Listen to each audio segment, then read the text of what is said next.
भक्ति सार्धं ज्ञानमयं सम्यक् दर्शनित्यं सम्यक् चरणं चैतन्यरूपं नमामि भक्तं श्रीवीरनाथं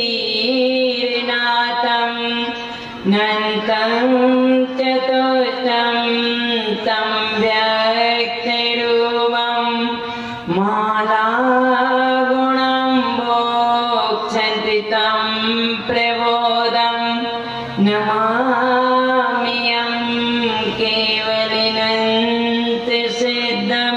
बोले शुद्ध दिन दर्शना की। अहो अहो परम धर्म का योग अनादि अनंत काल के बाद इस जीवात्मा को चेतने का समय मिला है। हमारा जो कार्य साक्षात तीर्थंकर परमात्मा के समूह शरण में जाने पर और उनकी दिव्य ध्वनि सुनने के बाद भी यह जीवात्मा पिघला नहीं। कौन सा जीवात्मा, कौन की बात चल रही है? ये जीवात्मा पिघला नहीं, साक्षात भगवान की मुखारविंद से वाणी सुनी। परंतु आज इस निकृष्ट पंचम काल में हमारे उपादान के हेतु सद्गुरु देव की आमनाय में हमने जन्म लिया और उनकी ही वाणी जो उन्होंने भगवान महावीर स्वामी के समूह शरण में सुनी थी और इस निकृष्ट पंचम काल में अनुभव से सिद्ध करके हमको ये दी है। ये 14 ग्रंथादिराज एक अमृत से भरे हुए, अमृत रसायन के अनुभूति से भरे हुए ये ग्रंथादिराज हैं। इनकी एक एक गाथा में अमृत रस, ज्ञान अमृत का रस भरा, जिससे हमारा अनादिकालीन संसार क्षय होता है। यदि हम बड़ी श्रद्धा भक्ति के साथ इसको आत्मसात करें तो अभी अपन भक्ति गंगा में, वैराग्य में अवगाहन कर रहे थे। ये चेतने का मौका है। यहाँ जिस तरह से जैसे बने वैसे हमारा काम बने, उसके लिए ये पूरा आयोजन है। भैया अनंत काल से ये दुखिया जीव ने मात्र एक कार्य नहीं किया, और वो कार्य कौन सा? स्वयं का, सबका कार्य किया, परंतु कौन सा कार्य नहीं किया? स्वयं का। सबको जाना, किसको नहीं जाना? है ना आश्चर्य की बात? सबको जाना, सबकी जानकारी लिए, सबके कार्य किए, परंतु नहीं किया, नहीं जाना तो कौन को? और आज ये स्वयं को जानने की बेला है। आज हमें अपना काम जैसे बने वैसे बनाने के लिए यह मौका मिला है। अनंत काल से इस जीवात्मा ने 84 लाख योनियों में ऐसे भयंकर अनिर्वचनीय दुखों को प्राप्त किया है जिसका वर्णन केवल परमात्मा कर नहीं सकते। इस जीवात्मा ने मां के गर्भ में जन्म लेते समय जो दुख की अनुभूति की है उसका वर्णन केवल परमात्मा नहीं कर सकते। ऐसा दुख इस जीवात्मा ने अपने स्वरूप को भूलकर पंचेंद्रियों के विषयों के वशीभूत होकर नरक निगोद आदि के ऐसे दुख व्यतीत किए हैं कि यदि नरकों क्या एक कण, मिट्टी का एक कण यहाँ पर आ जाए तो मीलों के कोसों के जीव उस दुर्गंध से प्राण छोड़ दें। ऐसे दुखों को इस जीवात्मा ने सागरों पर्यंत भोगे। यह मनुष्य भाव बहुत दुर्लभ है, मुश्किल से ये मनुष्य पर्याय मिली है। इस मनुष्य पर्याय का प्राप्त करना कोई साधारण बात नहीं है। अनंतानंत परावर्तन कर, अनंतानंत नरक निगोद आदि 4 गतियों में परिभ्रमण करने के बाद यह एक मनुष्य पर्याय मिली है। यह मनुष्य पर्याय मात्र मात्र मात्र आत्मा का कल्याण करने के लिए मिली है। और यह जीवात्मा जिन संयोगों को, जिन निमित्तों को प्राप्त करता है, उन संयोगों में ही इस जीवन को पूरा का पूरा लगा देता है और फिर यहाँ पर अपने आत्म स्वरूप के कल्याण की बात भूल जाता है। आज सद्गुरुदेव सिर्फ एक ही बात कहते हैं कि हे भव्य आत्मा, ये जीवात्मा अनंत अनंत शक्ति पुंज, अनंत अनंत सुख संपन्न भगवान आत्मा है। कौन का भगवान आत्मा? अरे बोलो ना जोर से, कौन का? गुरु महाराज का भगवान आत्मा, या जो हो चुके भगवान बन चुके उनका आत्मा? ये लगे एक बार हम बोले तो कौन से जीवात्मा की बात चल रही है? ये कौन से जीवात्मा की? कौन से जीवात्मा ने आज तक अपना कार्य नहीं किया? कौन सा जीवात्मा आज तक चतुर्गति रूप संसार में ही परिभ्रमण करते करते अनिर्वचनीय दुखों को भोगता रहा? अरे अहो ये जीवात्मा, अहो जीवात्मा, इस बार अपना काम बना लेने में ही अपनी होशियारी है। चेतन चेतन एक एक समय करके यह जीवन बीतता चला जा रहा है। एक एक समय करके आत्म स्वरूप को भूलकर यह जीवात्मा शरीर आदि को, संयोग आदि को, अंदर में चलने वाले अपने राग देश आदि भावों को अपना मानकर उसमें एकत्र करके, अपनत्व करके, स्वामित्व करके, कर्ता और धर्ता बन करके प्रति समय मिथ्यात्व को ही पुष्ट कर रहा है। जिसके गर्भ में अनंतानंत दुख पड़े हैं, ऐसे मिथ्यात्व का पोषण ये जीवात्मा मात्र अपने स्वरूप को भूलकर प्रति समय कर रहा है। तो चेतन यहाँ पर तो सिर्फ एक समय की बात है। यदि ये जीवात्मा अपने इस हृदय से शरीर में छिपे हुए अपना जो गुप्त स्वभाव है, ऐसे गुप्त स्वभाव को जानता है कि शरीर भिन्न है और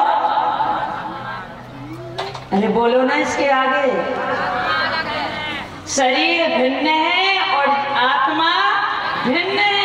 इतनी तो बात है, बस इतनी बात है। शरीर भिन्न और आत्मा भिन्न है, दो को दो जानना। एक समय के लिए भी यदि ये जीवात्मा शरीर आदि संयोग आदि भाव आदि से भिन्न होकर अपने आत्मा की शरण में आता है, आत्मा के सत श्रद्धा ज्ञान पूर्वक अपने आत्मा का अनुभव करता है, पता है कितनी योनियां होती हैं, परिभ्रमण की कितनी योनियां हैं? 84 लाख योनियां। एक समय का आत्मा का साक्षात्कार, एक समय के आत्मा की मिलन की घड़ी, एक समय की आत्मा की अनुभूति 58 लाख योनियों को ध्वस्त कर देती है। ये कौन की सामर्थ्य है? ये सामर्थ्य कौन में है? ये सामर्थ्य मेरे में है। और ये सामर्थ्य हम जिस स्थिति में है, जैसी भी परिस्थिति है, जो भी स्थिति घटना पर आदि घट रही है, उनके बीच में रहते हुए पर हम अपना आत्मा का कल्याण, अरे बोलो भैया, जब तक अपन बोलेंगे नहीं ना, पता है जिसको बाहरी बाधा हो जाती है, यानी स्पष्ट शब्दों में भूत लग जाते हैं ना, तो जब तांत्रिक आता है ना तो सबसे पहले वो उससे बुलवाता है कि बोलो तुम कौन है, कौन हो तुम, कौन हो, और वो बोलता नहीं है। जब तक वो बोलता नहीं है तब तक उसकी ये बाहरी बाधा दूर हो सकती नहीं है। तो तांत्रिक नाना प्रकार से प्रयत्न करके और कहता है यदि तुम नहीं बोलोगे हम तुम्हारे लिए वृक्षों में कील देंगे, और उससे उसको बहुत तकलीफ होती है, हजारों वर्षों तक वे उसमें किले रहते हैं। तब वो व्यक्ति बोलता है कि हम फला हैं। ऐसे ही मिथ्या से ग्रसित यह जीवात्मा बोलते ही नहीं, एक बार ये बोल तो जाए कि मैं तो परम तत्व, और जोर से तभी निकलेगा ये मिथ्यात्व रूप भूत जो अनादि से लगा है। मैं तो परम तत्व, मैं तो परम तत्व। अच्छा बता, है कि नहीं, है कि नहीं? जब है तो मान ले, इसमें होशियारी है ना, ये है ना अपना पुरुषार्थ, माने तो और ना माने तो है ना परम तत्व परमात्मा। अरे ये कार्य चलते फिरते उठते बैठते आते जाते खाते पीते दिन में रात में फिरती समय हम ऐसे अपने आत्म तत्व का सत श्रद्धान पूर्वक स्मरण अपने ज्ञान में रख सकते हैं। भैया इतना सरल सहज काम है, क्योंकि वो भगवान आत्मा, वो भगवान आत्मा मैं स्वयं हूँ। अभी भैया जी बोल रहे थे ना भरत चक्रवर्ती आदि की, भरत चक्रवर्ती 6 खंड का अधिपति जो गले तक सब राज्य परिवार के उसमें डूबा है, देखने में आता है, परंतु वह भरत चक्रवर्ती जिसने 60,000 वर्ष तक क्या किया है, यानी राज्य को जीतने में युद्ध आदि में अपना समय लगाया है, राज गद्दी पर भी बैठा है और वो राज्य भी कर रहा है, परंतु कभी भी वह राज्य आदि में किसी में भी क्या नहीं हुआ, एक में एक नहीं हुआ, सदा निर्लिप्त न्यारा रहता हुआ भरत जी घर में ही बैरागी, घर में ही बैरागी। भरत जैसा उदाहरण दूसरा नहीं मिलेगा, जिन्होंने हमेशा अपने आत्म तत्व को उठाया और श्रेष्ठ किया।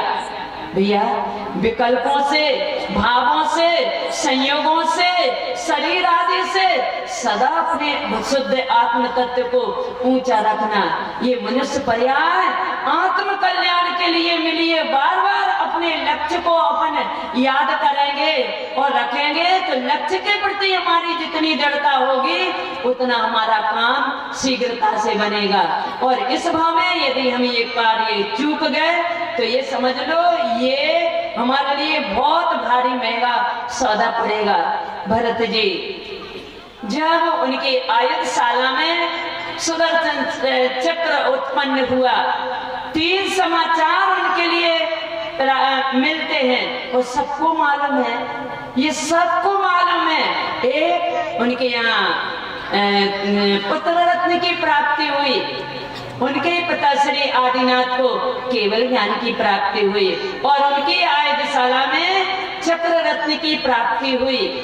अब 3 समाचार आए तो भरत चक्रवर्ती बोलते हैं धन्य है पिताश्री जिन्होंने मोह रूपी शत्रु को नष्ट करके अनंत चतुष्टय रूप प्रकट करके अपने आत्मा का कल्याण कर दिया। धन्य धन्य, बहुत महिमा गाते हैं वे, आत्म विभोर होते हैं और तत्काल उन्हें महिमा अकेले शब्दों से नहीं। गुरु महाराज ने पहली गाथा लिखी ओंकार वेदंती शुद्ध आत्म तत्व, मैं वह शुद्ध आत्म तत्व हूँ जिसका वेदन पंच परमेष्टि करते हैं। अर्थात पंच परमेष्टि पद का धारी मैं वह शुद्ध आत्म तत्व हूँ जिसका वेदन अंतर में निरंतर वर्तता रहता है। ऐसे शुद्ध आत्मा को उन्होंने सबसे पहले मुख्य करके तत्काल दूसरी गाथा में नित्यम प्रणमामि, यानी प्रणमामि नित्यम, हमेशा के लिए अब मैंने उस शुद्ध आत्म तत्व को स्वीकार कर लिया। वास्तव में यही तत्वार्थ साधन प्रयोजनीय तत्व की साधना है। और ज्ञानमयी यानी अपने ज्ञान स्वभाव के आश्रय से सम्यक रत्न को प्राप्त किया और वही ज्ञान अब निरंतर अपने यानी वही ज्ञान स्वभाव अपने ज्ञान में निरंतर बढ़ रहा है। नित्य नित्य उसका दर्शन हो रहा है। ये सम्यक ज्ञान और सम्यक चरणम उसी में आचरण हो रहा है। बार बार उसी का रुझान, उसी की तरफ की दृष्टि, उसी के तरफ का वेदन आदि ये सम्यक चरण है। ऐसी चैतन्यता प्रकट होती है। उधर भरत चक्रवर्ती आदिनाथ भगवान का यशोगान कर रहे हैं, उनकी महिमा गा रहे। कैसे? जब ये चैतन्य रूप प्रकट हुआ है, नमामि भक्तम, यानी जो